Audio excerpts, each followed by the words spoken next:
kababayan, good morning po tayo. Nandito naman tayo sa magagandang balita na pamahagi natin sa inyo mga kababayan. Let's share it mga kababayan na ang ating mahal na Pangulo ay tuloy-tuloy lamang paggawa sa ikakaunlad ng ating bayan. Bagamat maraming mga batikos, maraming negative feedbacks, pero ang ating mahal na Pangulo mga kababayan ay still gumagawa para sa bayan natin. Maraming salamat sa mga namumuhunan, sa mga investors na patuloy nagtitiwala sa bayan natin, sa kakayanan ng ating mahal na Pangulo. Maraming salamat mga kababayan. Kaya please comment down below and please subscribe and please share naman sa ating maliit na vlog mga kababayan. Maraming salamat po. Okay, let's hear it mga kababayan. Captures the scale, purpose, and promise of the Metro Manila Subway Project. Please watch this. Every day, millions of Filipinos move through Metro Manila's busy streets, each journey shaped by time, distance, and the challenges of our growing urban landscape. For decades, the dream of a faster, safer, and more reliable way to travel has remained a vision. Until now, the Metro Manila Subway Project, supported by the government of Japan through JICA, marks a historic turning point in Philippine transportation. A modern underground railway built to deliver world-class mobility and transform how we move across the metropolis. The Metro Manila Subway will serve as the backbone of an integrated rail network, linking MRT-3, MRT-7, LRT-2, and the NSCR for seamless citywide transfers and provide fast, reliable access to Taguig.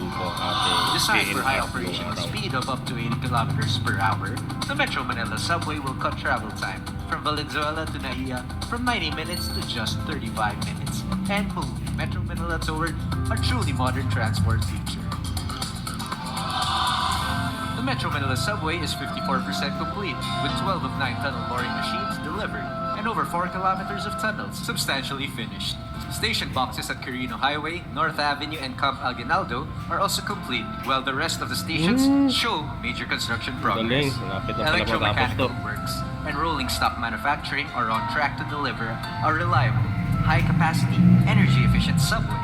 As work accelerates, each step forward brings us closer to delivering a safer, faster, and fully modern underground railway for the Filipino people. Bonifacio Global City, a center of innovation, commerce, and opportunity, will soon be directly connected to key hubs across Metro Manila. Travel times will be drastically reduced, connectivity strengthened, and daily commuting transformed for generations to come. At the heart of this progress is Contract Package 105. The construction of the KALAYAAN Station, the Bonifacio Global City Station, and the tunnels connecting these vital links. The BGC and KALAYAAN stations will feature modern concourses, optimized passenger flow, barrier-free access, and earthquake-resilient engineering, all designed to meet global railway standards and ensure comfort and safety for every passenger. These structures are more than stations, they are gateways to opportunity, opening doors to faster commutes, stronger economic activity, and a more sustainable urban future. This milestone is being realized through the strong partnership with the Nishi-Matsu DMCI joint venture, which was awarded the contract in December 2025. The Metro Manila Subway is not just a project, it is a promise of mobility, resilience, and a brighter future for all. We must keep the momentum and aspire to build better, more. The Metro Manila Subway, building connections, strengthening confidence, achieving more milestones.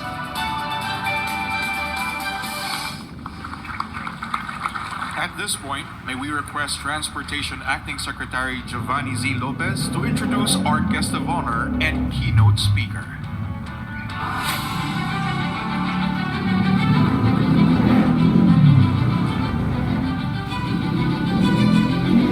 Ladies and gentlemen, the President of the Republic of the Philippines, His Excellency, President Ferdinand R. Marcos Jr.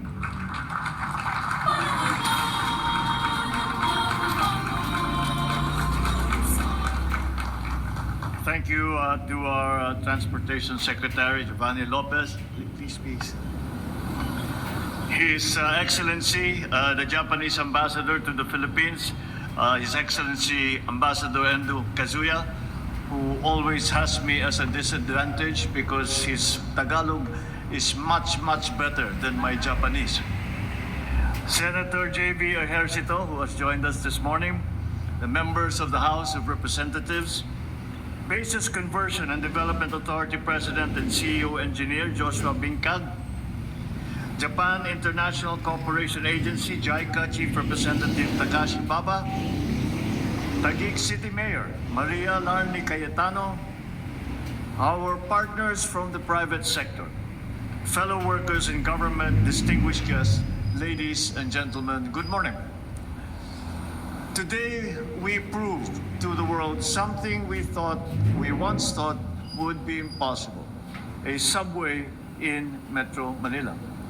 I join with you in our optimism and excitement as we gather here for the groundbreaking of the Kalayaan Avenue and Bonifacio Global City or BGC stations. This segment will link the Shaw Boulevard station, which we just came from and we inspected, and I'm happy to report that the progress is proceeding and the work is proceeding, and we are very much on schedule. In fact, we are from the original timetable. We have accelerated the process and we are moving even more quickly than that. But this segment now will link Shaw Boulevard Station in Pasig to the Lawton Avenue Station in Taguig. Earlier today, we inspected Shaw Boulevard. The progress that we've witnessed there and in all of this project demonstrate that implementation is fully and actively underway. The station in BGC is projected to the stations, because there are three of them, four. The three stations in BGC are projected to serve no less than 200,000 passengers per day in its opening year. This means workers arriving on time, students getting home earlier, and our citizens regaining hours that we once lost to congestion.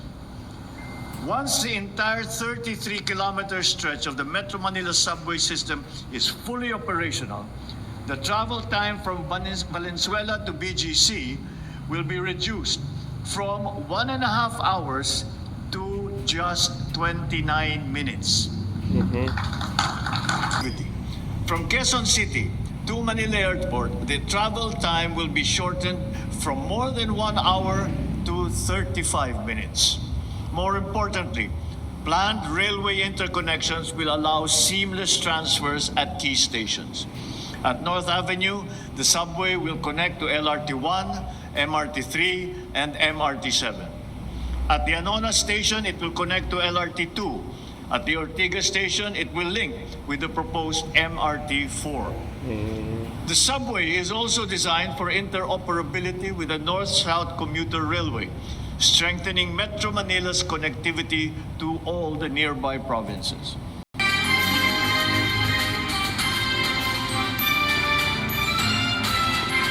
Mga kababayan, our president is expecting Manila Subway Shaw Boulevard Station, mga kababayan.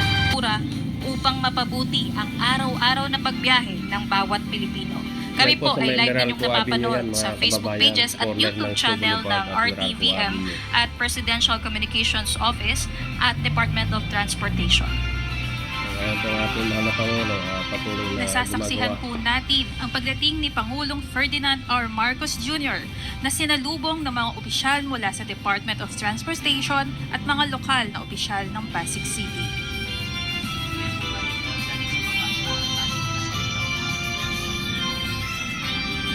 Pinangungunahan ngayon ng Pangulo ang inspeksyon sa Shaw Boulevard Station, bahagi ng Contract Package 104 na sumasaklaw sa pagtatayo ng Ortigas Avenue at Shaw Boulevard underground stations, kabilang ang mga connecting tunnels. Ang bahaging ito ng subway mula Shaw Boulevard hanggang Kalayaan Avenue ay may habang humigit kumulang 1.87 kilometers na may lalim na 14 to 34 meters sa ilalim ng lupa. Maya-maya lamang ang Pangulo kasama pa rin si Acting Secretary Lopez at ang ilang mga opisyal ng Department of Transportation ay magtutungo sa Kalayaan Avenue Station sa Taguig City upang pamunuan yung groundbreaking ceremony doon sa Taguig City. Dahil nga nabanggit niyo po kanina yung Kalayaan Avenue Station mamaya lamang ay magtutungo rin si President Ferdinand R. Marcos doon sa Kalayaan Avenue Station na nakakonekta rin dito sa Shaw Boulevard.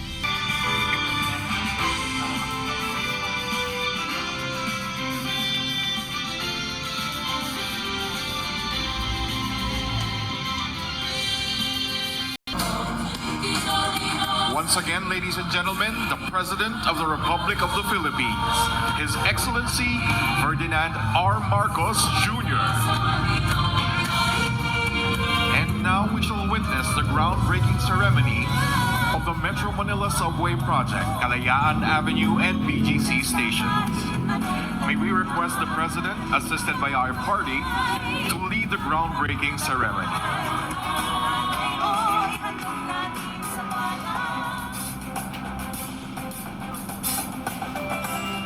We will now witness the presentation of the newspaper and the blueprint to our President, which will be placed on inside the time capsule.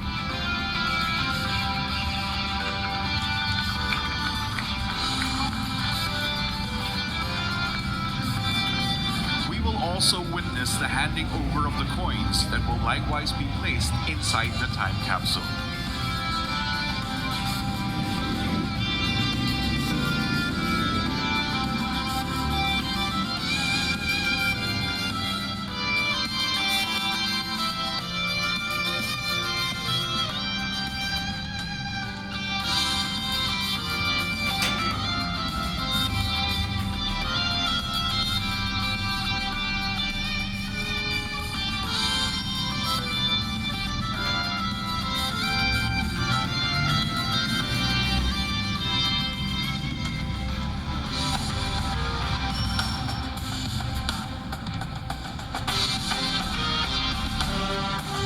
Now we will witness the sealing of the time capsule.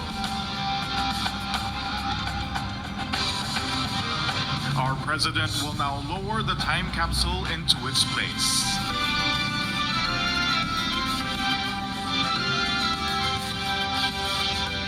Let's give them a warm round of applause.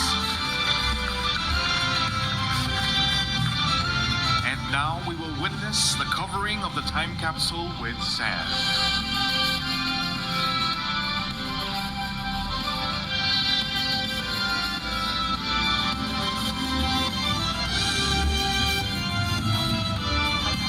And now we will witness the covering of the time capsule with sand.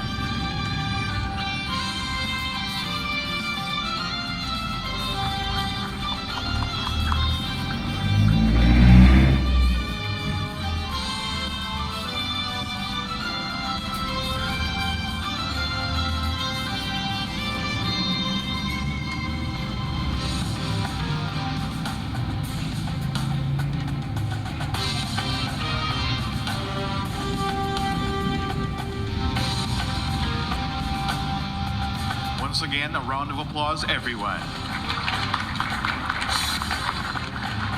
Now let us proceed to another symbolic gesture, the sake barrel breaking ceremony.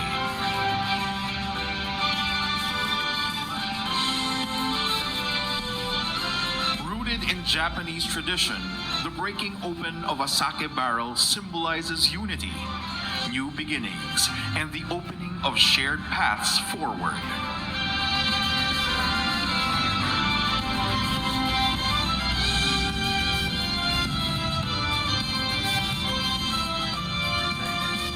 Today, it stands as a powerful expression of the enduring collaboration between the Philippines and Japan.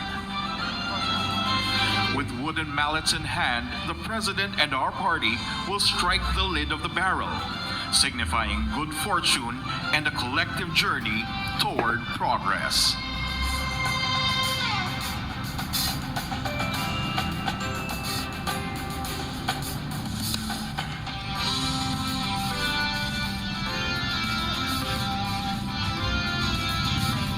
Ready, Mr. President? At the count of 3. 1, 2, 3.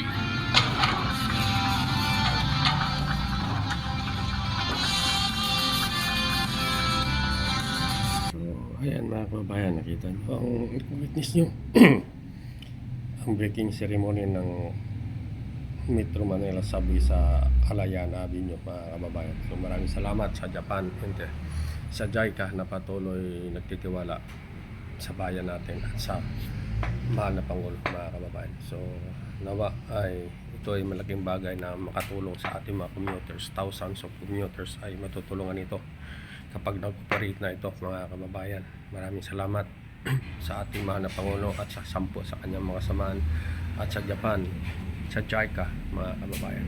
So please comment down below and please share sa ating maliit na vlog. Maraming salamat po sa inyong panonood. God bless us all. Bye bye.